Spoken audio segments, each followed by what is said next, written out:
쓰레기와 오물 같은 경기력, 눈이 썩어버리는 저질스러운 축구. 한국 축구계는 마침내 심장이 멎어버렸다. 이번 경기 홍명보의 축구를 본 전문가들의 감상평입니다. 팔레스타인전 홍명대영 무승부는 가히 충격적인 결과였는데요. 근데 한국 팬들은 오히려 이런 결과에 기뻐하는 모습도 보였죠. 한국의 성적이 바닥을 칠수록 홍명보의 퇴출 가능성은 더욱 높아지기 때문이죠. 특히나 홍명보는 팔레스타인전 이후 이강인과 손흥민의 사용법은 코치진에게 맡기겠다라는 충격적인 발언을 했죠. 거쳐가는 팀마다 전술을 담당하는 수석 코치가 있었다는 것은 이미 모두가 알고 있었지만 이렇게 공개적인 인터뷰로 자신의 무능력함을 드러낼 줄은 상상도 못했기 때문이죠. 사실 대표팀 부임 이후 그렇게 욕을 얻어먹어도 눈과 귀를 막고 얼굴에 철판을 깐 채 뻔뻔하게 팬들의 여론을 무시해왔던 홍명보였는데 최근에는 또 궁지에 몰렸는지 상황을 타개하기 위해 안간힘을 쓰는 모습을 보이고 있는데요. 지난 한 달간 홍명보를 저격한 유명 인물들만 해도 박지성과 이영표, 박주호, 이천수 등등 전동료 선수들과 한국 축구계 레전드들이 총출동하여 합심해서 홍명보를 공격했고 그 이후에는 또 한국 역도의 전설 장미란이 차관으로 있는 문체부가 이번 사태에 대해 축협을 조사하기 시작했고 24일 홍명보는 축협 회장 정몽규와 함께 국회에 출석할 예정이죠. 축구 감독이 국회까지 불려나간다니 정말 전례를 찾아볼 수 없는 장면이라 볼 수 있는데요. 그만큼 홍명보와 축협을 둘러싼 대한민국 축구계의 병폐와 부패 비리는 스포츠에 관심이 없는 일반인들마저 관심을 가질 정도로 전국적인 사안으로 발전했죠. 이것만 해도 이미 홍명보는 하루하루 피가 말라가는 심경일 텐데 이 와중에 또 다시 대형 폭탄 비리가 터져나왔습니다. 그리고 심지어 이번 그 폭로자의 주인공은 정말 예상치 못한 인물이었는데 올림픽에서만 4개의 금메달, 세계 선수권 대회 같은 각종 국제 대회들을 합하면 금메달 18개, 은메달 11개, 동메달 8개로 세계 사격계에 살아있는 전설 진종호가 지난 10일 홍명보의 국가대표팀 감독 선임과 관련해 내부 제보가 접수되었다며 충격적인 공식 발표를 하였죠. 국체육계 비리 국민제보센터를 운영하는 진종호는 언론과의 통화 인터뷰에서 홍명보 감독의 선임 절차가 공정하지 못했고 적절치 않았다는 내부 폭로가 있다며 이제 구체적인 자료와 증거를 바탕으로 24일 청문회 때 문제를 제기하려고 준비이다라고 밝혔습니다. 이어 진종호는 축협은 확실히 엄청난 문제가 있는 것 같다. 증인마저 있다고까지 말했는데 조만간 축협과 홍명보를 둘러싼 피바람이 휘몰아칠 건 분명하다 볼 수 있는데요. 이런 상황 속에서 오늘 홍명보가 보여준 오만과의 경기력은 스스로의 목을 죄이는 셈이 되었죠. 솔직히 한국 팬들 대부분도 설마 팔레스타인전에 이어 오만 맞아 못 이기겠어 라는 생각을 내심했을 것입니다. 오만의 피파 랭킹은 77위, 팔레스타인의 피파 랭킹은 98위. 이에 비해 한국의 피파 랭킹은 25위인데 이 정도 체급 차이면 솔직히 감독 없이 선수들끼리만 경기를 치겨도 이기는 게 당연해 보일 정도이죠. 하지만 축협과 홍명보는 우리 한국 대표팀을 말아먹고자 작정한 듯이 보일 정도인데요. 일단 오만전이 시작되기 전 불거진 비행기 논란만 해도 그렇습니다. 일본 기자가 카타르 도하에서 비행기를 경유하는 손흥민을 발견해 충격을 받았다고 하는데 일본 대표팀은 선수단을 위해 전세기를 태우는 반면 한국 대표팀은 비행기를 갈아타야 하는 번거로움을 감수해야 했기 때문이죠. 특히나 한국 선수단을 발견한 일본 기자는 축구 전문 칼럼니스트였는데 잦은 비행이 선수단에게 끼치는 악영향을 그 누구보다 잘 알고 있었죠. 그는 일본의 전문 매체 스포츠 다이제스트에 기고한 글에서 이렇게 적었는데요. 장거리 비행으로 인해 무릎에 가해지는 높은 압력은 선수들에게는 독이나 마찬가지이다. 아시아에서 가장 돈이 많은 나라 중 하나인 한국의 축구협회가 선수들에게 비행기 하나 제대로 태워줄 수 없다니 생각보다 재정 상황이 여의치 않은가 보다라고 말했죠.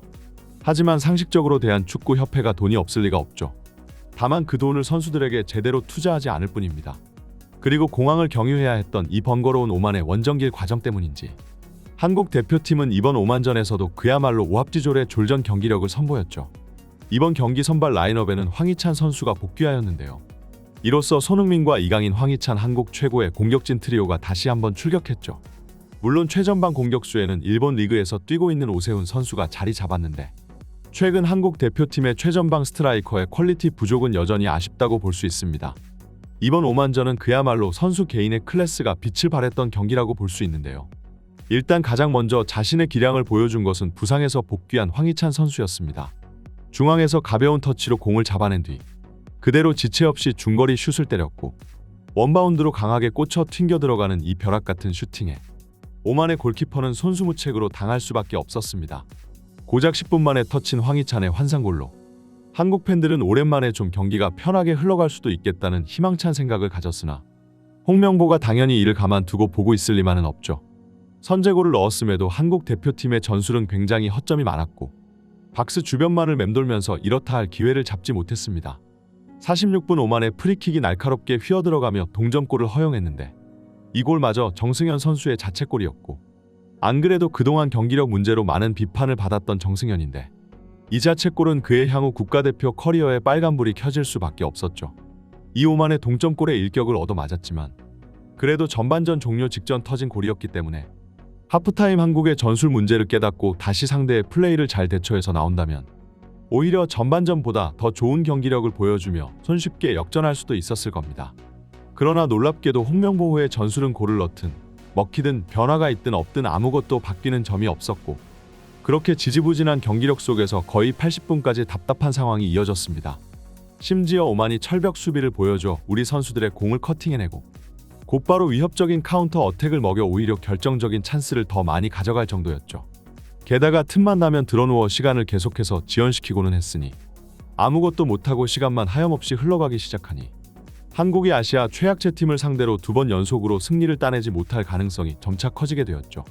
그러나 결국 이런 상황을 뒤집어버리는 건 바로 해결사 손흥민이었죠.